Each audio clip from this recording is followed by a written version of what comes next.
Hi friends, hope you're keeping safe and well through this crazy time that we're going through right now. This lockdown has given us a chance to think about things that we would have otherwise not thought about.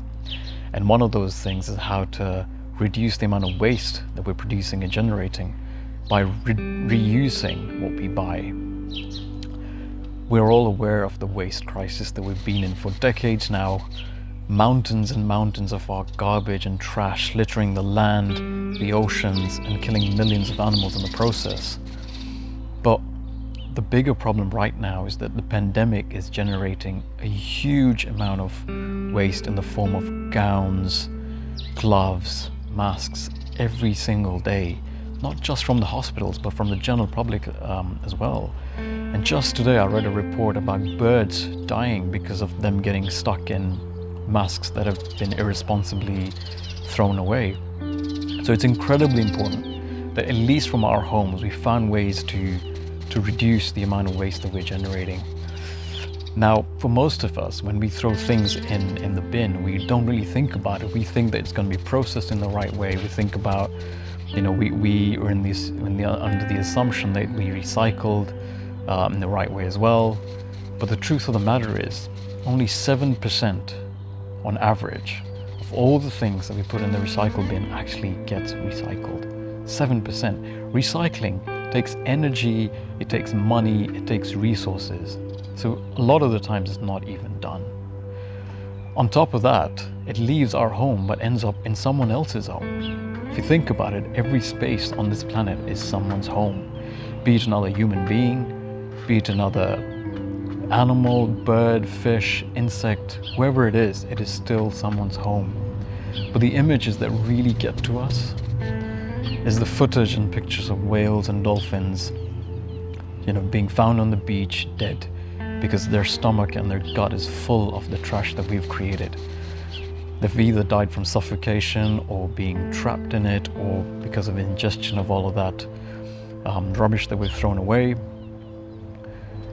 That more than anything really gets to us, and I think that's one of the biggest motivation of why people want to try and find ways to reduce and recycle. But at this point it's really important to stress that out of all the ways that dolphins and whales and turtles, all of these beings in the oceans, they're dying, out of all the ways that they're dying, the biggest cause of them dying is fishing nets.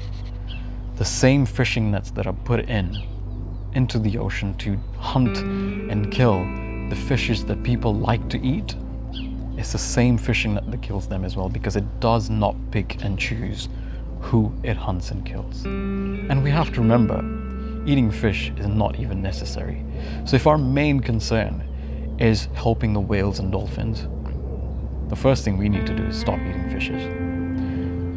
90% of all the ocean life has been killed off by us. This is why we're in the 6th mass extinction right now. So let's be concerned about the plastic and the waste that's being thrown into the environment. But let's be 10 times more concerned about what we're eating and who we're eating. So just going back to the waste issue, what is it that we can do to try and reduce, reuse, and recycle more? Well, number one, sealing on desires, focusing on what we need over what we want.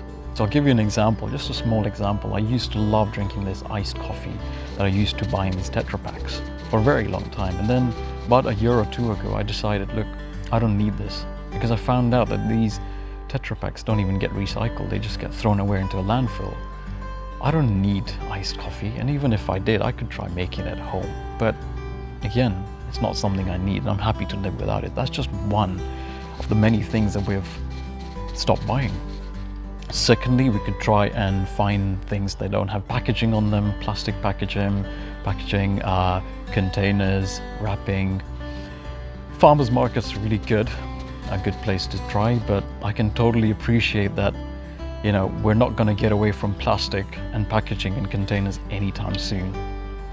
So the third way is to reuse these containers and plastic and packaging wrapping. And here are some ideas of how we're doing it. Every single piece of packaging that we're left with after buying and consuming food, we're using it to grow more food. So everything from plant-based margarine tubs to orange juice packets to plant milk, Tetra Packs, containers that had fruits in it, even bread bags we're using as containers. Fizzy pop bottles as well, where we cut little windows in it and putting the soil and seeds in that. Trying to be as creative as we can with everything that we're left with. And what I use is a double container system. So what that means is that there's two containers, one on top of each other. The bottom container is impenetrable, which means it can hold water. If it has holes in it, what we do is put some sort of packaging that we're left with, or even any sort of bag which doesn't have any holes in it.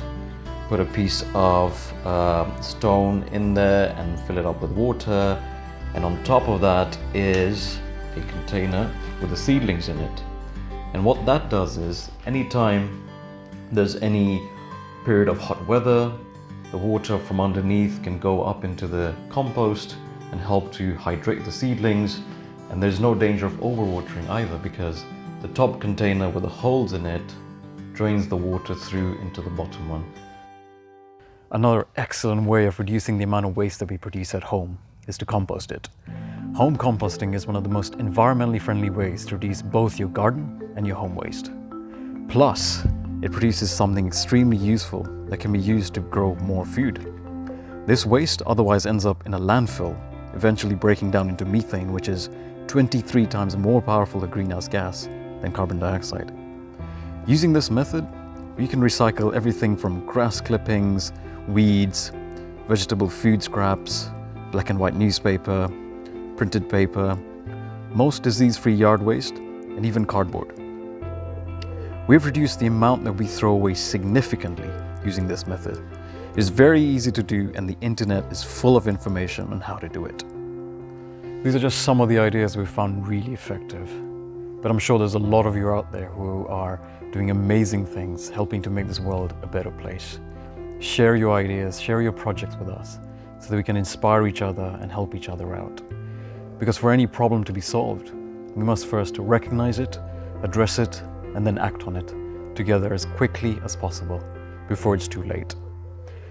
There's a lot that our planet is going through right now with all the challenges that it's facing. But there's a lot of them that we can address starting from today. And the waste crisis is one of them. We can significantly reduce the amount of waste that we're producing at home, at work, wherever we are. So let's start doing it. Let's get it done, and let's make this world a better place, not just for ourselves, but for everyone else and those to come. Thank you.